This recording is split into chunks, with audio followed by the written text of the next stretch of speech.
샬롬. 오늘도 성경 일독여행 말씀 묵상에 함께 하시는 모든 성도님들을 주의 이름으로 환영합니다. 찬송가 436장 나 이제 주님의 새 생명 얻은 몸 함께 찬송하시겠습니다.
오늘 함께 나눌 말씀은 마가복음 8장 11절부터 14절까지의 말씀입니다. 바리새인들이 나와서 예수를 힐난하며 그를 시험하여 하늘로부터 오는 표적을 구하거늘 예수께서 마음속으로 깊이 탄식하시며 이르시되 어찌하여 이 세대가 표적을 구하느냐 내가 진실로 너희에게 이르노니 이 세대에 표적을 주지 아니하리라 하시고 그들을 떠나 다시 배에 올라 건너편으로 가시니라. 제자들이 떡 가져오기를 잊었음에 배에 떡 한 개밖에 그들에게 없더라. 아멘. 이 시간 아직도 깨닫지 못하느냐라는 제목으로 말씀 나누기를 원합니다. 오늘 함께 읽을 말씀 중에 마가복음 8장에는 여러 가지 사건들이 복합적으로 나오고 있습니다. 그런데 이러한 사건들을 따로 떼어서가 아니라 서로 연결해서 보면 특히 그 구조를 생각하면서 읽으면 매우 흥미로움을 느끼게 됩니다. 8장 말씀 중에 가장 처음에는 7병이여 곧 떡 7개와 작은 생선 2마리로 4,000명을 먹이고 7 광주리가 남는 그런 기적의 내용이 나옵니다. 그리고 22절에서는 벳세다 맹인을 치유하시는데 아주 특이한 방법으로 눈에 침을 뱉으셔서 치유하시는 그런 기적의 내용이 나오고 있습니다. 그런데 이 두 사건 사이에 나오는 내용이 무엇입니까? 바리새인들이 예수님께 하늘로부터 오는 표적을 구하고 있고 그 다음에는 제자들 역시 떡으로 인해서 서로 수군거리는 그런 모습이 나오고 있습니다. 그리고 나서 벳세다 맹인의 눈이 떠지는 기적 이후에 베드로가 예수님께 주는 그리스도시오라는 너무나 위대한 신앙의 고백을 하게 되고 하지만 이내 곧 예수님께 항변하다가 책망을 받게 되는 그런 일들이 나오고 있습니다. 그러니까 마가복음 8장을 전체적으로 볼 때 바리새인들이나 제자들은 계속해서 눈이 어두워진 모습을 보이고 있는 반면에 예수님은 어떻게든 영적인 눈을 뜨게 하시려는 그러한 대립적인 구조가 마치 신앙의 가장 낮은 모습과 가장 높은 모습 사이를 왔다 갔다 하는 마치 우리의 신앙의 파동이 있는 것처럼 느껴져서 이 본문이 매우 흥미로운 것 같습니다. 그 중에 오늘은 우리가 두 부류의 사람들, 종교 지도자들과 제자들의 모습을 함께 나누고자 합니다. 먼저 11절 말씀해 보시면 종교 지도자들, 곧 바리새인들이 예수님께로 나아옵니다. 그리고 그들은 예수님께 하늘로부터 오는 표적을 보여달라고 이렇게 요청합니다. 지금까지도 사실 예수님께서는 수많은 기적을 보여주셨지만 바리새인들은 다시 한번 예수님께 메시아이신 결정적인 표적을 보여달라고 하는 것이죠. 하늘에서 내려오는 천군 천사를 보여주시던지 아니면 하나님을 나타내 주시던지 이렇게 선지자라는 그 표적을 나타내 달라고 이야기합니다. 그런데 이 바리새인들이 예수님께 이렇게 표적을 보여달라고 하는 그 의도가 무엇입니까? 예수님을 정말로 믿기 위해서가 아니라 예수님을 비판하며 예수님을 시험하기 위함입니다. 그래서 예수님은 지금 탄식하십니다. 지금까지도 수많은 기적을 베풀어 주셨고 그 기적을 통해서 그리스도이심을 나타내셨습니다. 뿐만 아니라 기적이 아니더라도 수많은 증거들, 탄생하셨을 때에 일어난 일들이나 세례를 받으셨을 때 그 모습들, 여러 가지 가르침들을 통해서 메시아이심을 나타내셨죠. 하지만 바리새인들, 종교 지도자들은 그들 스스로 반박할 수 없는 어떤 결정적인 증거, 구약에서 모세처럼 물이 갈라지든지 아니면 엘리야처럼 하늘에서 불이 내려서 다 태우든지 이런 표적을 요구하고 있는 것입니다. 이에 대한 예수님의 대답은 무엇입니까? 이 세대에 표적을 주지 않겠다라고 말씀하시죠. 동일한 본문의 내용이 나오는 마태복음에서는 요나의 표적밖에는 보여줄 것이 없다라고 그렇게 이야기하십니다. 이것은 이 바리새인들과의 논쟁을 피하기 위함이거나 그들에게 보여줄 표적이 없어서가 아닙니다.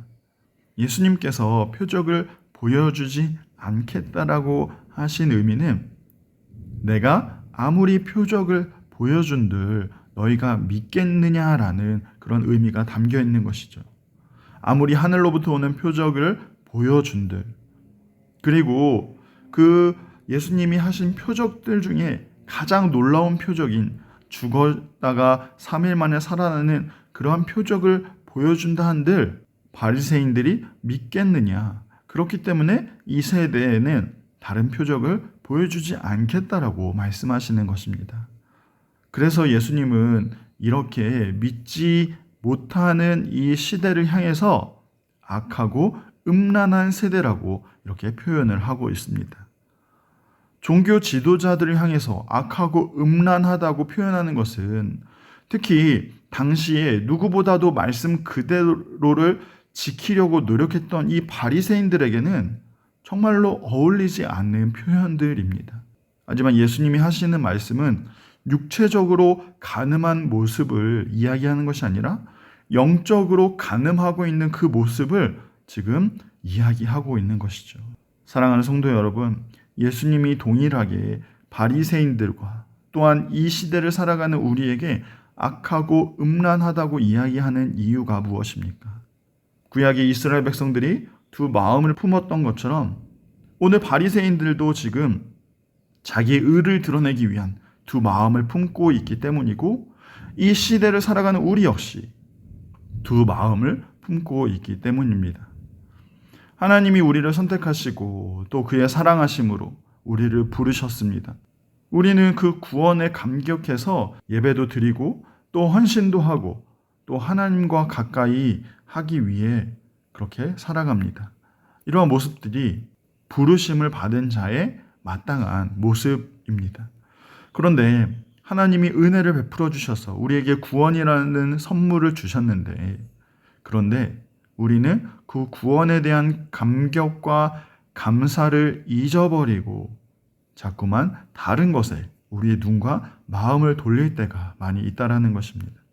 이렇게 두 마음을 품은 것에 대해서 오늘 예수님은 탄식하고 계시다라는 사실이죠. 그런데 여기서 끝이 아니라 이후에 제자들의 모습이 계속해서 나오고 있습니다. 14절 말씀해 보시면 떡 가져오기를 잊었음에 배에 떡 한 개밖에 없더라 말씀합니다. 제자들의 모습과 예수님의 마음이 엇갈리고 있는 그러한 모습이 나오고 있는데 예수님은 제자들에게 삼가 바리새인들의 누룩과 헤롯의 누룩을 주의하라 말씀하고 있습니다. 그런데 제자들은 지금 이 상황을 어떻게 이해하고 있습니까? 예수님은 예수님을 믿지 않으면서 거룩한 척하는 모습들, 외식하며 가증한 그 모습들을 누룩으로 그렇게 표현하고 있는 것인데 그래서 그들의 악한 영향력을 조심하라고 이렇게 말씀하고 있는 것인데 제자들은 지금 그러한 영적인 누룩이 아니라 눈에 보이는 빵을 만드는 누룩으로 그렇게 받아들이고 있는 것이죠. 그러면서 하는 말이 서로가 서로에게 왜 떡을 가져오지 않았냐고, 떡을 안 가져와서 지금 우리가 혼나고 있다라고 서로에게 수군거리며 걱정하고 있는 그런 모습입니다. 그래서 예수님은 17절 말씀에서 예수께서 아시고 이르시되 너희가 어찌 떡이 없으므로 수군거리느냐, 아직도 알지 못하며 깨닫지 못하느냐, 너희 마음이 둔하느냐 라고 책망하시고 한탄하고 계시는 것입니다. 여기서 마음이 둔하다라는 것은 단단하게 하다, 굳어지다. 뼈가 부러졌을 때 그 뼈를 단단하게 고정하여서 뼈들이 단단하게 굳어지는 것이 둔하다라는 그러한 의미를 가지고 있습니다. 다시 말하면 뼈가 단단하게 고정되어서 그것이 굳어져서 더 단단하게 되는 것처럼 우리가 우리 마음을 그렇게 더욱 단단하게 만들고 있다는 의미인 것이죠. 말씀이 우리를 변화시키지 못하도록, 말씀이 내 마음에 들어오지 못하도록 우리가 육신의 눈으로만 현실을 바라보고 있다는 것입니다. 바리새인의 누룩, 종교 지도자들이지만 부패한 마음입니다. 헤롯의 누룩, 정치 지도자이지만 역시 부패한 마음입니다. 그리고 제자들의 둔한 마음, 아직도 깨닫지 못하고 떡 하나 때문에 마음이 굳어진 그러한 모습입니다. 이러한 모습을 악하고 음란한 세대라고 표현하고 있는 것이죠. 사랑하는 성도 여러분, 우리 역시 우리 가운데 있는 이 마음들을 살펴야 합니다. 교회에 오래 다닌 것과 예수님을 믿고 의지하는 것은 별개의 문제입니다. 교회에서 직분을 맡고 있는 것과 우리의 신실한 믿음은 별개의 문제인 것이죠. 오늘 우리가 예배를 드리는 것과 오늘 우리가 믿음으로 살아가는 것 역시 별개의 문제입니다. 제자들의 모습처럼 우리가 현실 앞에서 현실적인 그 문제만 바라본다면 결국 우리의 마음도 우리의 믿음도 둔하게 되었다라는 것입니다. 사랑하는 성도 여러분, 예수님이 이미 우리를 위해서 수많은 기적을 베풀어 주셨고 구원의 은혜를 베풀어 주셨을 뿐만 아니라 오늘도 우리와 함께 하시는 임마누엘의 은혜를 베풀어 주십니다. 우리가 보지 못하고 듣지 못할 뿐이지 우리 주님은 오늘도 쉬지 않으시고 우리를 위해 중보하고 계시고 성령 하나님은 오늘도 우리 마음에 평안을 주시고 우리를 가장 선한 길로 인도하시며 우리의 마음과 생각을 지켜주신다는 사실입니다. 그래서 참 위로가 되는 사실은 무엇입니까? 우리는 바리새인들처럼 혹은 제자들처럼 악하고 음란한 세대의 모습이 나타나고 있지만, 그래서 마음이 둔해서 여전히 깨닫지 못하고 있지만, 놀라운 사실은 우리의 구원이 완성되는 그날까지 결코 쉬지 않으시는 그 하나님의 은혜가 우리의 굳어진 마음을 녹이고 깨트려서 하나님의 은혜가 우리의 마음에 주가 그리스도심을 믿고 고백하게 만든다라는 사실입니다. 마치 베드로가 주는 그리스도라고 고백했던 것처럼 이후에 제자들이 주를 위해 살고 모든 인생을 다해 복음을 전하는 그런 삶을 살아간 것처럼 우리 역시 우리를 가만히 두지 아니하시는 그 은혜로 말미암아 우리의 삶이 주를 향한, 주를 위한 삶으로 변화되어 가고 있다는 것입니다. 사랑하는 성도 여러분, 마음이 둔한 우리의 구원을 위해 결코 쉬지 않으시는 하나님 때문에 오늘도 우리는 소망을 가지고 다시 한번 힘을 낼 수 있는 것입니다. 오늘도 우리의 삶에 찾아오셔서 소망을 주시는 예수 그리스도를 힘입어서 살아가는 저와 여러분 다 되시기를 간절히 소망합니다. 기도하겠습니다. 사랑하는 하나님, 감사를 드립니다. 오늘 말씀을 통해서 우리의 모습을 다시 한번 점검해 봅니다. 대제사장의 모습처럼, 제자들의 모습처럼 눈과 귀를 닫은 채 굳어진 마음으로 신앙생활을 하고 있지는 않는지 우리의 삶을, 우리의 모습을 되돌아볼 수 있는 지혜를 더하여 주옵소서. 우리는 여전히 굳어진 마음이지만 그 굳어진 마음을 비집고 들어오셔서 기어코 우리를 변화시켜 주실 그 그 하나님의 은혜를 우리가 기대하고 소망합니다. 우리의 소망 되시는 주님을 바라봅니다. 우리와 함께 하시고 우리를 생명으로 인도하실 하나님을 소망하오니 오늘도 우리에게 찾아와 주옵소서. 오늘도 소망 되신 주님이 주시는 그 새 힘으로 살아가는 우리 모두가 되게 하여 주옵소서. 살아계셔서 역사하시는 예수님의 이름으로 기도합니다. 아멘. 오늘은 우리가 마가복음 7장부터 9장까지 읽는 날입니다. 오늘도 말씀과 함께 승리하시길 간절히 소망합니다.